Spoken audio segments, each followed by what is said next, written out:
done in like 12. This is okay. I'm hitting start All right. streaming.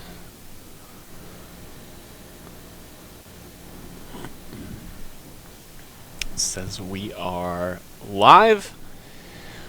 Welcome to the August 15th version of the CarrGuy and SixFan show. Welcome, faithful subscribers. But if this is your first time, we'll do a little bit of introductions. Of course, this is a two-man show, and so I'm only half of the name. I am SixFan, or straight SixFan, where I like to focus on budget-minded, relatable, creative builds, a little something I like to call offbeat hot rodding. And I will send it up to this portion of the screen to my main man, the co-host. Hey guys, my name is Jason.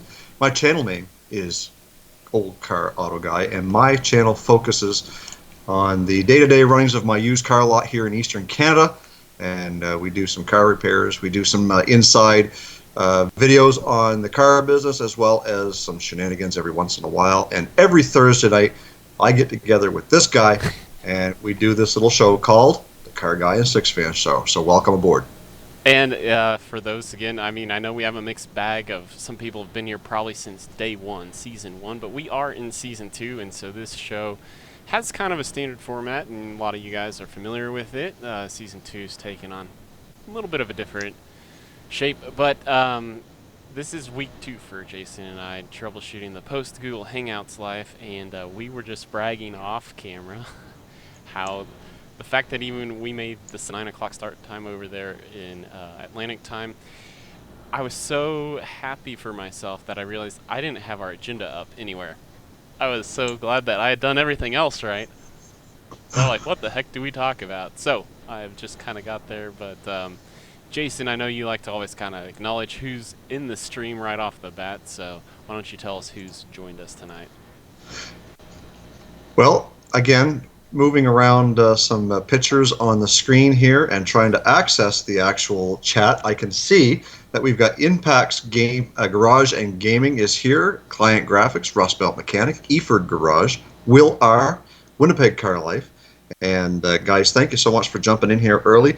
We have a like button right down below Grant on the page, and if you want to hit that as you come in the door, that would be great, and we will get this show started. And not to mention one thing that really helps us out, guys, like this gets more and more fun the more people are in here chatting with you guys, chatting with us. We find new channels, you find new channels, you make new friends, or you hang out with the same old drinking crowd like it is. But go ahead and copy the link, use the little share button, blast it out on your social media, and let's recruit some more people because we're always trying to discover new channels as well. But as we kind of hinted at, we like to kick this off. This is a car guy niche that we're both in. This is an automotive creators group we've assembled. So we like to talk a little automotive news or just kind of car chat in general, just that bar stool garage time chat. And I thought what might be a good one to focus on here out of the gate, since we are on the heels of Mopar Nationals in Columbus, Ohio last weekend. Let's talk a little Mopar talk. I know Jason's always up for Mopar talk, so, but what I thought was a really good topic that I kind of wanted to focus on was the new Dodge Charger wide body kit that's going to come out in. It's not even a kit; it's just a model, a manufacturer's option for 2020. And so, Jason, what are kind of your thoughts on that offering? I've got my own thoughts, but I kind of want to kick it off and throw it your way. Well, before we get right into that, Grant, we are getting some comments in the stream talking about buffering, and I'm experiencing that on my end as well because we're getting still pictures of you and I, but apparently the audio is coming through, so I'm not sure if there's anything that you can do on your end to help us with that. But to answer the question, I think that it is time for a change on those cars. I think a wide body kit, with the advent of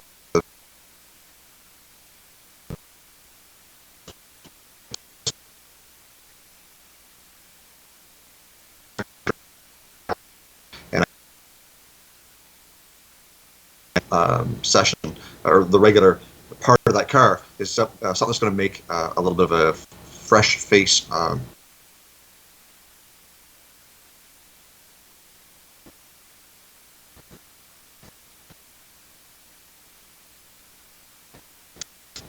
we may have lost Grant.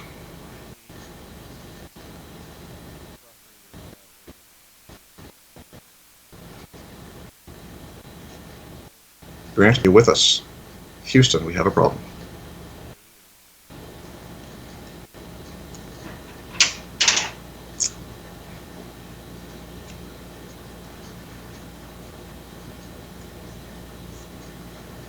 I dropped my mic. Sorry, I was burping earlier. So that would explain why you couldn't hear me.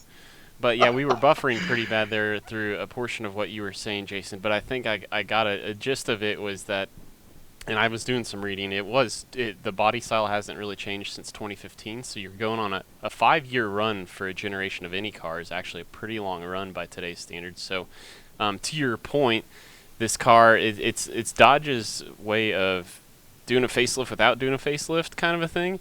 So putting a spin on an old trick. But what I like about it is they're definitely dialing into trends and what the market likes, what the hobbyists like, the wide body, the drift scene. So I think that's really smart on their part to latch onto that. And yeah, it's a way to not go all in on a redesign, but also respond to the market and try something else out. Because I think the Dodge Charger is a very special car in the fact that as people like Ford are announcing they're only going to produce SUVs and trucks, that's still a market for somebody out there, this big four-door sedan. And so I like how Dodge is just trying something else out to make sure that this car lives on. And you know, it's well known about all of the pony cars. Camaro's likely going to go out of existence again. And when the competition dwindles and dwindles, like that gets smaller and smaller. So let's at least try to keep the Charger around for as long as possible, because it actually outsells, I think, the three of them combined, maybe?